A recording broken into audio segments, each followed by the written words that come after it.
अरे भीमा कोरे गाँव की हम कथा कहूँ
आप लोगों के बीच में एक छोटा सा आख्यान कि किस प्रकार से 1 जनवरी सन 1818 को भीमा कोरे गांव में किस प्रकार से संग्राम हुआ और किस प्रकार से हमारे 500 महासैनिकों ने 28,000 पेशवाओं को मारकर भाग गिराया है। लेकिन उस समय क्या हुआ करता था, एक बहुत बड़े वीर योद्धा हुए जिनका नाम था संभाजी महाराज। आज संभाजी महाराज वो बहुत बड़े वीर योद्धा थे, लेकिन उनको ज्ञात नहीं था कि हमारा अंतिम समय आने वाला है। उन्होंने जब लड़ाई लड़ने के लिए अपनी आजादी के लिए कदम बढ़ाया है, क्या हुआ, कौन सी तारीख है?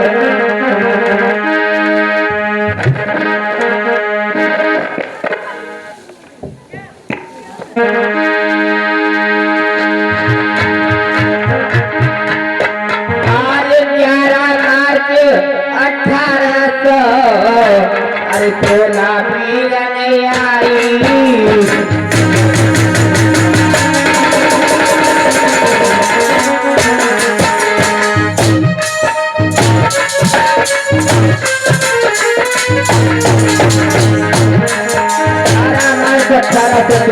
क्या हुआ, अरे संभाजी महाराज के रही लड़ाई।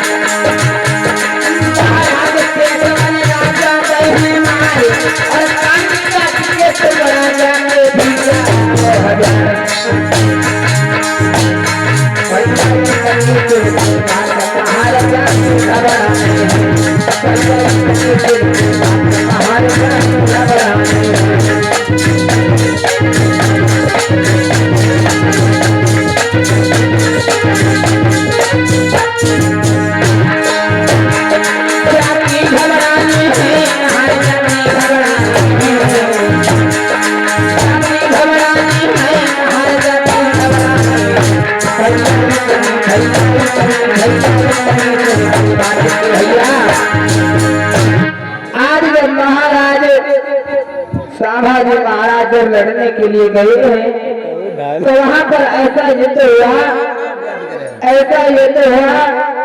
कि 11 मार्च 1816 को श्यामाजी महाराज को पेशवाओं ने मौत के घाट उतार दिया। और जब मौत के घाट उतार दिया तो उन पेशवाओं ने अपना हुक्म बताया है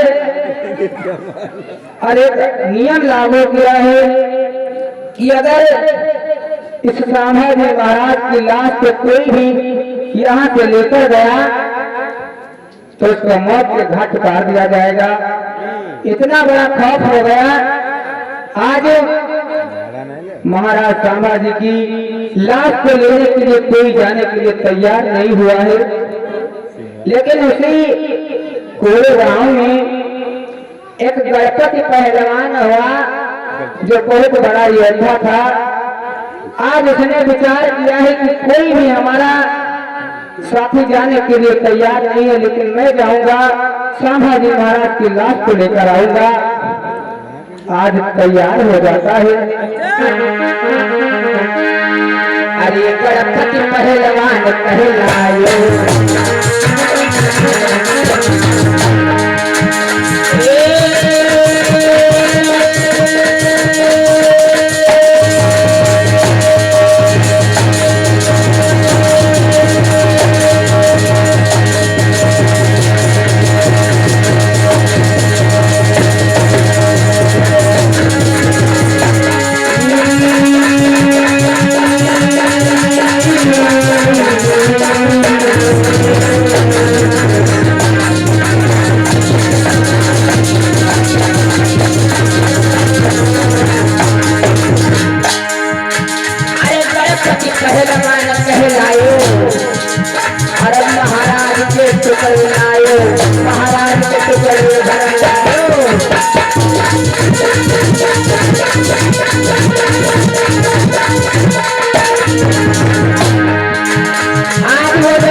घर को लाया है। घर लाने के बाद में कैसे क्या हुआ?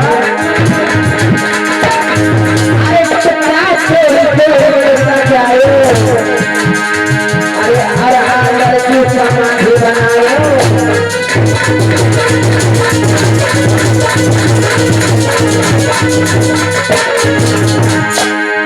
अरे महाराज के समय अरे ले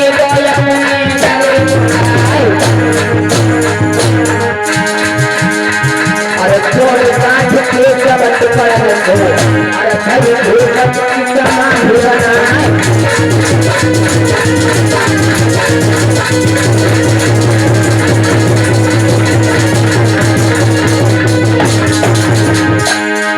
अरे हर मारा के बीच में फिरने। अरे गणपति पहलवान बनाए। अरे जाने छाई हो सबके स्वभाव में। अरे गणपति पहलवान बनाए।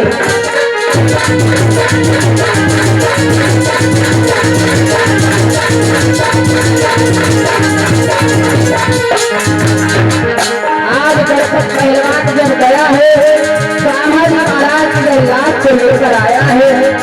लाश को लाने के बाद में चादर से बहुत विशाल समाधि बनाई है। सभाओं ने जानी है तो आज गणपति पहलवान को पकड़ा लिया जाता है। जब पकड़ा लिया जाता है तो क्या हुआ है? अरे काफी चीज ना है तो जाओ। अरे प्याले भंडार अरे चारों तरफ पका हो आहार नहीं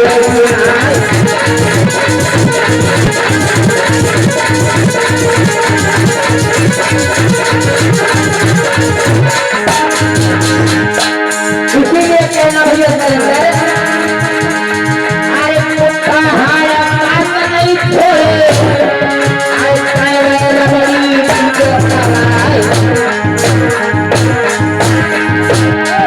अरे चलता नहीं छोड़ी।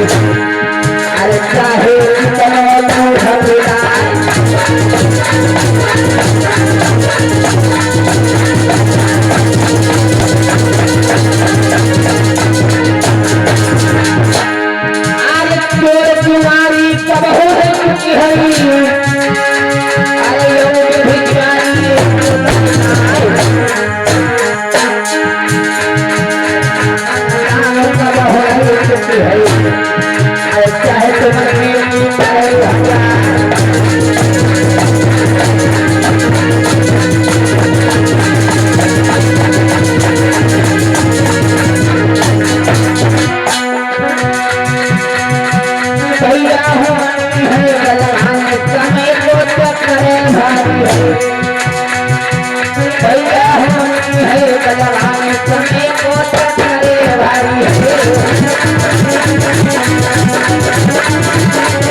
को लेने के लिए जब गणपत पहलवान तैयार होता है, इतना साहस किया है, जाकर उसी रणभूमि से महाराज की लाश को लेकर आता है। सभी टुकड़े एकत्रित करके बहुत आदर्श रूपी समाधि बनाई है। समाधि स्थल बनाने के बाद में जब ये पता चला है पेशवाओं को, तो आज गणपत पहलवान को पकड़वा दिया जाता है और उसका शीश काट कर चौराहे पर लटकवा दिया जाता है। अब तो चारों तरफ खौफ हो गया। अब महान जाति के लोग तो बहुत डरे से लगने लगे। अब विचार करते हैं कि अब हमारा जीवन यापन कैसे होगा, हम लोगों को आजादी लूटी कैसे मिले, हम लोग कब आजाद हो गए, कब हमारा जीवन ये सुख होगा। तभी महान जाति के लोगों ने जब गणपत पहलवान मरा है तो सब लोग घर से बाहर निकलना बंद कर देते हैं। लेकिन जब पेशवाओं ने ये बात सुनी है, जब पहलवान को मारा है, तो एक फरमान लागू किया है कि अब मैं एक फरमान लागू करता हूँ कि कोई भी छूट जाति का व्यक्ति ऐसे नहीं निकलेगा। कैसे बताया है, क्या फरमान लागू किया भैया करे, अरे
फरमान लागू किया है पेशवाओं ने, बताया है कि कोई भी ऐसे नहीं निकलेगा, चाहे पुरुष हो, चाहे आदमी, चाहे महिला हो, चाहे बच्चा हो या जवान, सभी लोग कमर में झाड़ू और गले में मटका लटवाने का कार्य करेंगे। मोरपुरवा और ये भैया लाला राम मोरपुरवा की तरफ से 50 रुपए का धनदान हुआ है। तथागत संबंध की तरफ से जय मंगल हो। आज पेशवाओं ने ये फरमान लागू किया कि कोई भी व्यक्ति ऐसे नहीं निकलेगा, कमर में झाड़ू और गले में मटका होगा। ऐसा क्यों किया है? ऐसा इसलिए किया है कि जब ये लोग कमर में झाड़ू और गले में मटका लटका कर घूमेंगे और जब हम आएंगे तो उनके पैरों के निशान हमें नहीं मिलने चाहिए। उन लोगों से ये बता दिया कि अब तुम लोग यहाँ से जब निकलोगे तो तुम्हारे पैरों के निशान हमें नहीं मिलने चाहिए। इसीलिए कमर पर झाड़ू बंधवाने का कार्य किया और गले में हटका मटका इसलिए लटकवाया कि कोई सूद रचित इस जमीन पर थोकेगा नहीं तो ये जमीन अपवित्र हो जाएगी। उसी मटके में थूकने का कार्य करेंगे। ऐसे ऐसे चाल चली गई, लेकिन अब तो महाजात के लोग बहुत पछताने लगे हैं। और उसी समय क्या हुआ है,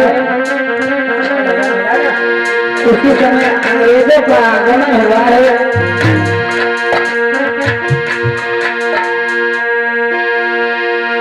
अरे उसी समय अंग्रेज भारत में फिरे प्रस्थान किया।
अरे उसी समय बाहर जाति का एक युवक चेतना कहलाता है, वो पेशवानों के द्वार गया, फिर ऐसे वचन सुनाता है।